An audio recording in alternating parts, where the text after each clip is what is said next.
이 새벽에 함께 나눌 하나님의 말씀은 계시록 22장 20절 한 절의 말씀입니다.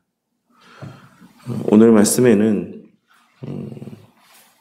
이 계시록 말씀에서 예수님께서 말씀하시는 가장 마지막 말씀이 기록이 되어 있는데 그것은 바로 내가 진실로 속히 오리라 라고 하시는 말씀이었습니다.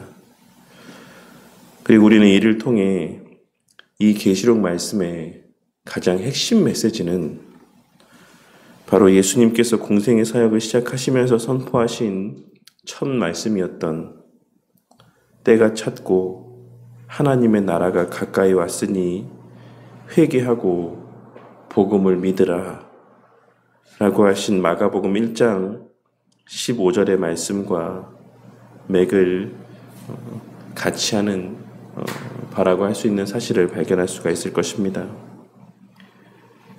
예수님께서는 때가 찼고 하나님의 나라가 가까이 왔다 라고 하시는 말씀으로 공생의 사역을 시작하시고 오늘 말씀에서와 같이 내가 진실로 속히 오리라 라고 하시는 말씀으로 이 기록된 말씀을 끝맺음하며 진정한 의미에서의 공생의 사역을 끝맺음하고 있으신 것입니다.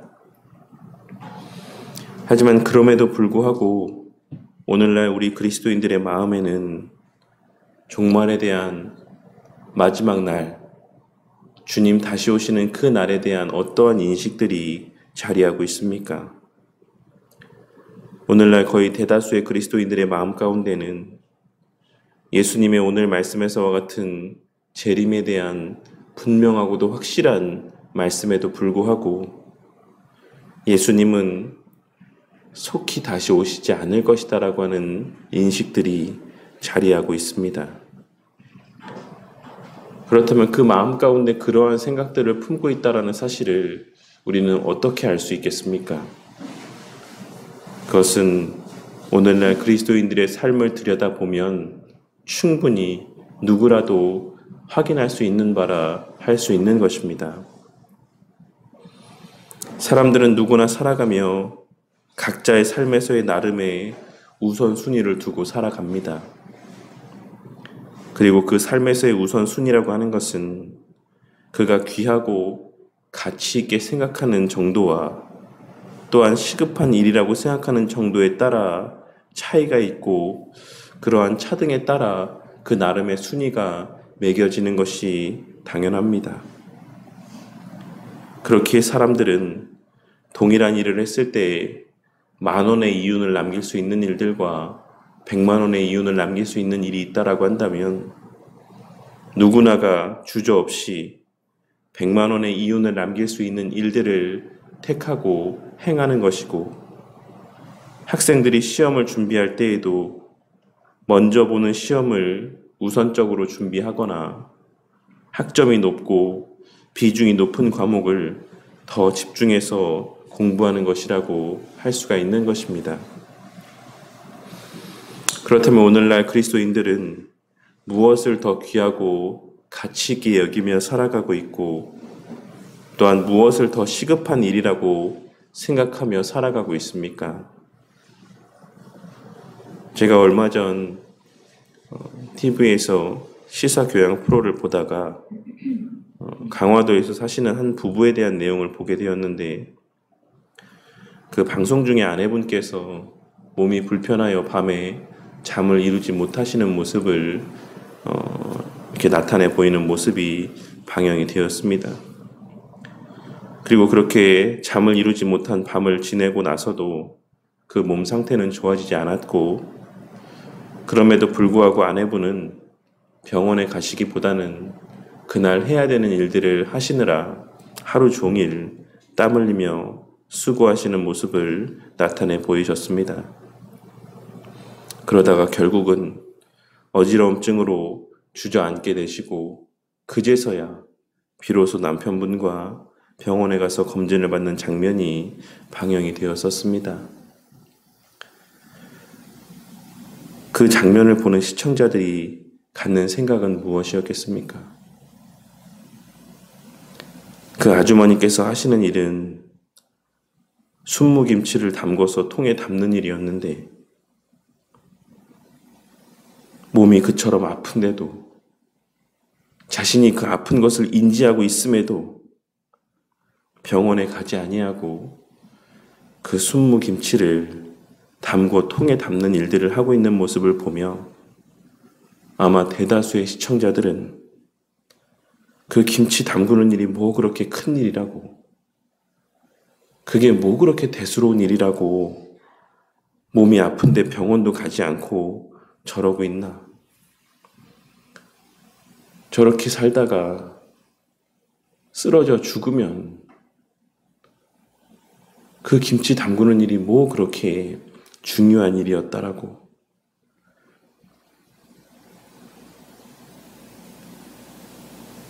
그렇게 병원도 가지 아니하고 몸도 돌보지 아니하고 그렇게 미련하게 삶을 살고 있는가. 그와 같은 생각을 하며 답답해했을 것이 분명합니다. 그런데 우리가 그와 같이 답답함을 느끼는 그와 같은 행동들을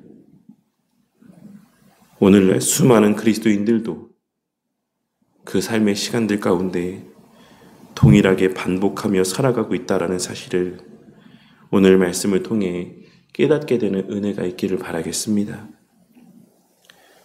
우리 주님께서 이 천지 만물을 창조하시고 세상 역사의 주관자 되시는 우리 하나님께서, 우리 예수님께서 분명 오늘 말씀을 통해 당신의 백성들을 향하여서 때가 찼다. 하나님의 나라가 가까이 왔다. 내가 진심으로 이야기하노니 내가 속히 다시 가겠다. 라고 말씀하고 있으심에도 불구하고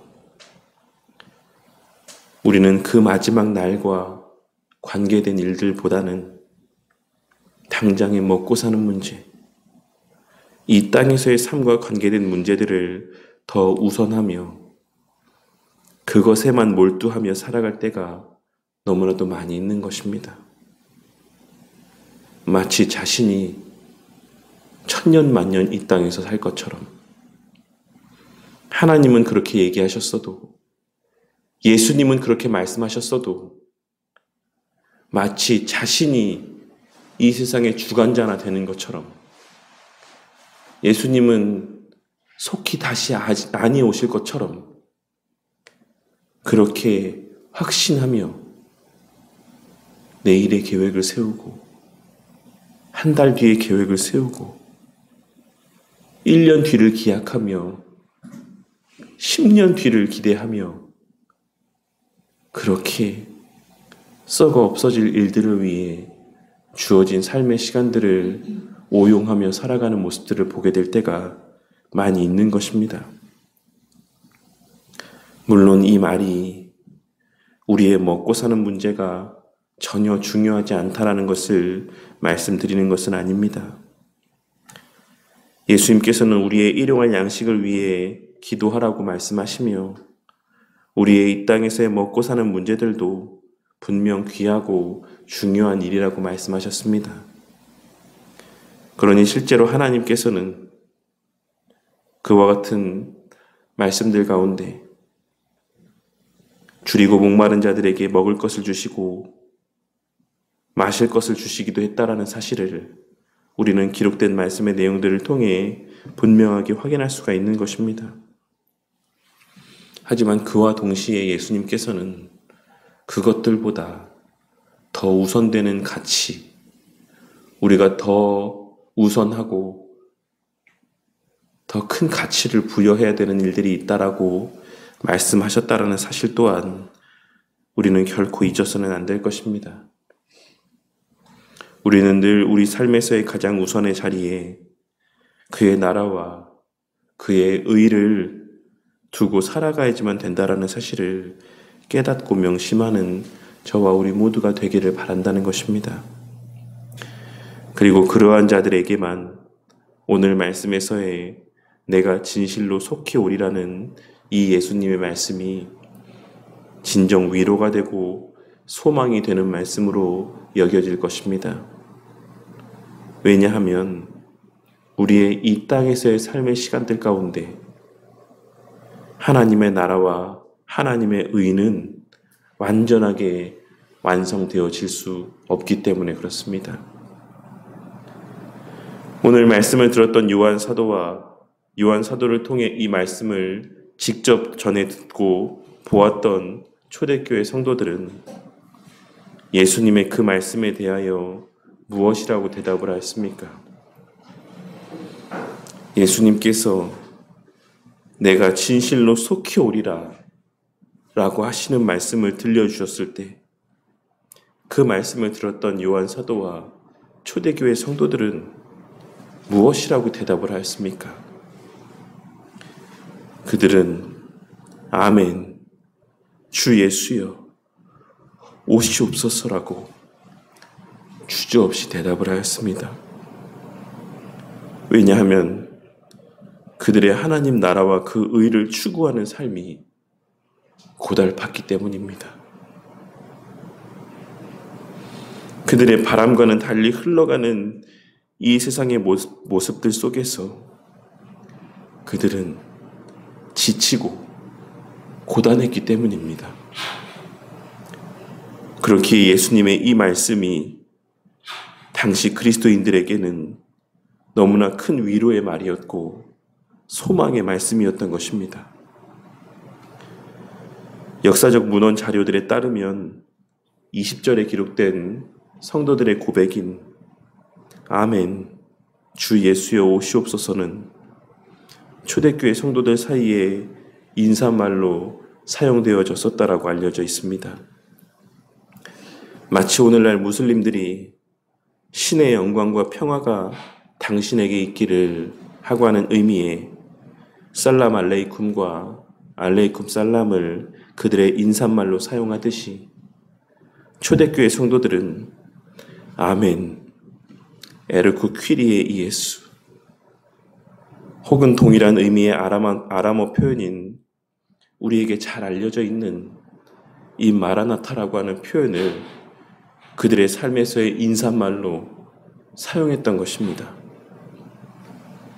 그리고 이를 통해 우리는 당시 그리스도인들에게 있어 예수님의 재림이 얼마나 간절히 고대되어지고 그들 마음 가운데 바람이 되는 예수님의 약속이었는지를 확인할 수가 있습니다. 우리 성도님들에게도 오늘 말씀에서의 내가 진실로 속히 오리라고 하는 이 예수님의 말씀이 기쁨과 소망의 말씀으로 여겨지기를 바랍니다. 예수님께서 오늘 오시면 어쩌지? 예수님께서 오늘 나를 부르시면 어쩌지? 그와 같은 마음 가운데 이 세상의 것들의 소망을 두고 안절부절하지 못하며 살아가는 자들이 아닌 이 세상에서의 삶을 수단으로 여기며 목적으로서의 예수를 바라보며 살아가는 자들이 되심으로 그 예수님의 재림에 대한 약속이 진정 그 마음 가운데 소망으로 여겨지는 은혜가 있으시기를 바란다는 것입니다. 그리하여 우리 사이에서도 우리 성도님들 사이에서도 언제나 마라나타의 신앙이 서로에게 목도되어지고 그 모습이 자연스럽게 우리의 삶 가운데 발현되어지므로 그 모습을 보고 자라날 우리 자녀들 또한 이 썩어 없어질 세상에서의 삶 가운데 목숨을 걸고 아둥바둥하며 살아가는 것이 아닌 영원한 가치를 바라보며 늘 마라나타의 신앙으로 주님 다시 오실 것을 대망하며 살아가는 우리 자녀들이 되기를, 그러한 우리 바른교회 공동체가 되기를 주님의 이름으로 간절히 축원합니다.